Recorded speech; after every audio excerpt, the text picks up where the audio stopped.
সতীশবাবু, লে অফ কেউ চাই না, কিন্তু হয়। গুগল কখনো লে অফ করছে, কখনো অ্যামাজন লে অফ করছে, কখনো ওয়ার্ল্ড ওয়াইড লে অফস হচ্ছে। ভারতীয়দের চাকরি যাচ্ছে, ভারতে বসে কাজ করা ভারতীয়দেরও চাকরি যাচ্ছে।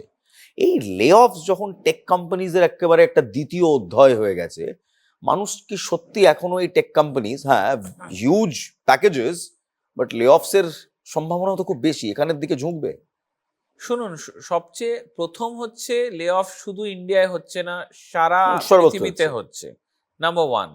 নাম্বার টু, শুধু টেক কোম্পানিতে হচ্ছে না, অ্যাক্রস দ্য বোর্ড হচ্ছে। টেক কোম্পানিতে হয়তো একটু বেশি চোখে পড়ছে, তার কারণ হচ্ছে যে যখন প্যান্ডেমিক হয়েছিল তখন তো সব কিছু, ধরুন ওয়ার্ক ফ্রম হোম, অনলাইনে হয়েছিল সব সার্ভিসেস প্রোডাক্টস। তো টেক কোম্পানিরা ভেবেছিল যে এটাই চলবে, এটাই নিউ নর্মালটাই নিউ নর্মাল হয়ে যাবে, এবং সেটাকে হ্যান্ডেল করার জন্য, সেই ট্রাফিক, সেই কাস্টমার রিলেশন, সেই কাস্টমার সার্ভিসের জন্য একটা হিউজ রিক্রুটমেন্ট হয়েছিল। এবং সেটা 2020-21 হয়েছিল। কিন্তু দেখা গেল যে সেই নিউ নর্মালটা আবার ফিরে গেল টু ওল্ড নর্মাল। আবার ওয়ার্ক ফ্রম হোমটা আবার হয়ে গেল ওয়ার্ক ফ্রম অফিস। তো যেই সেটা হয়ে গেল, তখনই দেখা গেল যে এত লোকের দরকার নেই। সেই অনুপাতে ডিজিটাল ট্রান্সফরমেশনটা বা মানে ব্রিক অ্যান্ড মর্টার সব বন্ধ হয়ে সবাই ডিজিটালে যাবে, সেটা হলো না। ঠিক। যখনই হলো না, তখনই আগের যে লেভেলস গুলো ছিল, সে ধরুন আগে 100 জন একটা কোম্পানিতে কাজ করতো, ধরুন বছরে 10% গ্রোথ হয়, তা 2-3 বছরে 30-40 হবে। সেখানে হয়তো 100টা ভাবলো এত ট্রাফিক হচ্ছে, 200-300 নিয়ে নিল। এবার ন্যাচারালি 2023-24-25 বছরে বছরে, মানে কোয়ার্টারে কোয়ার্টারে লে অফ হচ্ছে। সেটাই এখন লোকের চোখে পড়ছে যে এত লে অফ হচ্ছে। আচ্ছা, আরেকটা বড় রিজন হলো এআই এর ইউজেজ। এবং বিশ্বাস করুন, আমি সিইওদের সাথে কথা বলেছি, এআই এর ইউজেজ বা রিটার্ন অন ইনভেস্টমেন্ট যত না হচ্ছে, আরো বেশি লে অফ হচ্ছে। কারণ এআই তে যে ইনভেস্টমেন্টটা হচ্ছে, সেই ইনভেস্টমেন্টটা তো কোম্পানিকে লসে ফেলে দেবে। ঠিক।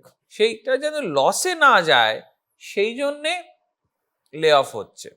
আচ্ছা, টেক মানে কোম্পানি বাঁচানোর জন্য লে অফ হচ্ছে। হ্যাঁ, মানে ধরুন, মানে স্যালারি তো one of the highest expenses.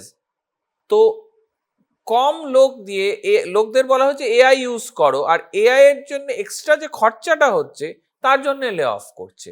সুতরাং এখন একটা লে অফটা আরো বেশি চোখে পড়ছে দুটো কারণে। এক হলো pandemic related excess intake, excess recruitment, এবং দুই হচ্ছে এআই এবং এআই ইনভেস্টমেন্ট। তো তাহলে ছাত্ররা কি করবে?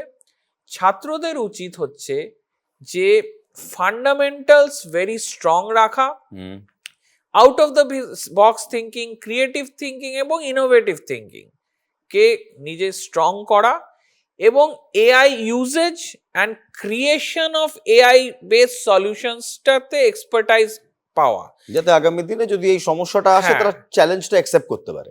দেখুন, এআই, আপনি যে কোনো ধরুন একটা পাহাড় যখন থাকে, পাহাড়ে মেঘ ধাক্কা খেয়ে যে দিক থেকে মেঘটা আসে সেদিক থেকে অতিবৃষ্টি, আর পাহাড়ের অন্য দিকটায় অনাবৃষ্টি হয়। ঠিক এআইও সেরকম। যারা এআই কে ইউজ করতে পারবে, এআই কে ক্রিয়েট করতে পারবে ফর সলভিং প্রবলেমস, তারা কিন্তু ওয়েভটা রাইড করবে, বিশাল বিশাল স্যালারি হয়ে যাবে।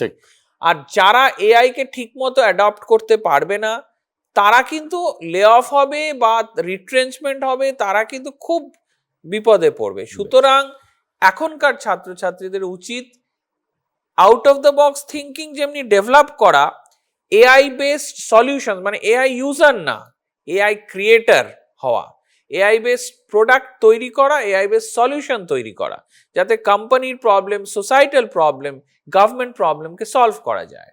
একেবারে খুব সুন্দর লাগলো শুনে যে যখন ভবিষ্যৎটাই এআই এর, এখন থেকে শুরু করাটাই হয়তো আগামী দিনের জন্য বুদ্ধিমত্তার পরিচয়। একদম। তার মানে if you prepare properly, you will plan to succeed. If you don't prepare, you plan to fail. Well said and well put. That's where we'll call it tonight. অসংখ্য ধন্যবাদ দাদা। Thank you.